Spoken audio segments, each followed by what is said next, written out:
अस्सलाम वालेकुम दोस्तों, मैं हूं फैज़ान अली और आप देख रहे हैं इन्फॉर्मेशन की दुनिया। दोस्तों, दुनिया में कुछ चोरियां ऐसी होती हैं जिन्हें देखकर इंसान हैरान रह जाता है और ये पुलिस और दूसरे लोगों के लिए भी एक मुअम्मा ही बन जाती है।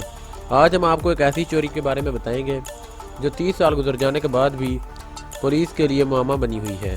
तो चलिए वीडियो को शुरू करते हैं। फ्रेंड्स, 80 की दहाई में इंडिया में फेक छापों यानी कि नोट्स का रवाज बहुत ज़्यादा आम हुआ और उसी वक्त लोग सीबीआई ऑफिसर बनकर बड़े बड़े बिजनेसमैन और दूसरे लोगों के घरों में जाया करते थे और उन्हें कहते थे कि उनके घर में छापा पड़ा है और बहुत सारा पैसा और माल इंक्वायरी के गर्ज से लेकर आ जाते थे और बाद में गायब हो जाया करते थे। और दोस्तों, ये बड़े लोग भी बहुत ज़्यादा मजबूर हो जाया करते थे जिनका पैसा चुराया जाता था, क्योंकि वो लोग भी पुलिस को बताने के काबिल भी नहीं रहते थे, क्योंकि अगर वो पुलिस को बताते थे तो इसमें उन्हीं का नुकसान था, क्योंकि पुलिस उनसे पूछती कि इतना पैसा तुम लोगों के पास कहाँ से आया। दोस्तों, 17 मार्च 1987 को इंडिया के मशहूर अखबार टाइम्स ऑफ इंडिया में एक इश्तिहार छिपा जिसमें सीबीआई में 50 से ज़्यादा नौकरियां ऑफर की गई थी। ये इश्तिहार एक मोहन सिंह नामी आदमी ने छिपवाया था। दोस्तों, इस इश्तिहार को देखकर बहुत सारे लोगों के दिलों में सीबीआई ऑफिसर बनने की ख्वाहिश पैदा हो गई और वो सीबीआई ऑफिसर बनने के ख्वाब देखने लगे।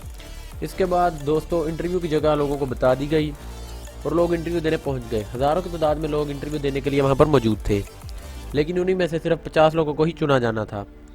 इस वजह से इंटरव्यू देने के बाद मोहन सिंह ने 50 लोगों को चुन लिया।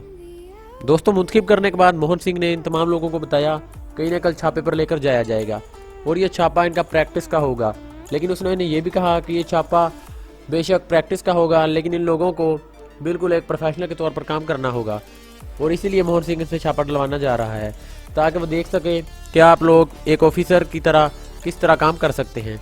दोस्तों, उन लोगों को मोहन सिंह ने यह भी बताया कि जहाँ छापा मारा जाएगा वो आदमी भी अच्छी तरह से जानता होगा कि छापा पूरी तरह से नकली है। और अगले दिन मोहन सिंह ने उन तमाम लोगों को एक बस में बिठाकर भेज दिया। दोस्तों, ये बस दिन के 2:15 बजे मशहूर ज्वेलर भींजी ज्वेलर की दुकान पर पहुंच गई और वहां जाकर इन्होंने रेड शुरू कर दिया। दोस्तों, इस दुकान के मालिक का नाम प्रताप सिंह था। दोस्तों, मोहन सिंह ने इस आदमी को एक सर्च वारंट दिखाया और उसे यह भी कहा कि वो सीबीआई से हैं और उन्हें यह भी बताया कि उनकी दुकान पर छापा पड़ा है और इसलिए वो इंक्वायरी के लिए तमाम सामान अपने साथ ले जाएंगे। और उसने इन तमाम 26 लोगों को इंक्वायरी और सर्च पर लगा दिया। दोस्तों, कुछ देर के बाद तमाम लोगों ने तमाम सामान इकट्ठा कर लिया। को ये लग रहा था कि ये एक प्रैक्टिस है और प्रैक्टिस छापा है, इसी वजह से वो लोग जो मोहन सिंह बोल रहा था वो कर रहे थे। और इसने प्रताप सिंह को भी ये बताया कि इसकी दुकान पर टैक्स ना देने की वजह से छापा पड़ा है और ये खबर है कि यहाँ पर कसीर तादाद में करेंसी रखी गई है। इस पर प्रताप सिंह बहुत ज़्यादा घबरा गया और इसने भी उन्हें तमाम सामान इकट्ठा और तमाम पैसा लूट कर ले जाने की इजाज़त दे दी।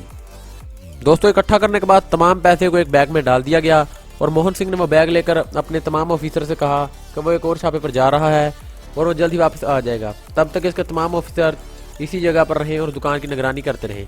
दोस्तों, इसके तमाम ऑफिसर इसी बात में खुश थे कि वो सीबीआई के ऑफिसर बनने जा रहे हैं। इसी खुशी में मोहन सिंह के तमाम ऑफिसर इसी दुकान पर रहे और इस दुकान की निगरानी करते रहे। दोस्तों, मोहन सिंह ये तमाम पैसे लेकर चला तो गया लेकिन फिर कभी वापस नहीं आया और कुछ घंटे बाद जब इन तमाम लोगों पर और दुकान के मालिक पर असलियत खुली तो पुलिस को इन्फॉर्म कर दिया गया।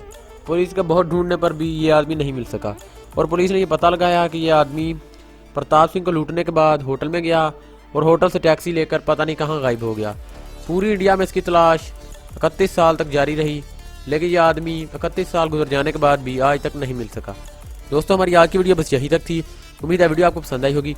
वीडियो पसंद आने की सूरत में वीडियो को लाइक करें और हमारे चैनल को सब्सक्राइब करना मत भूलें। अल्लाह हाफ़िज़।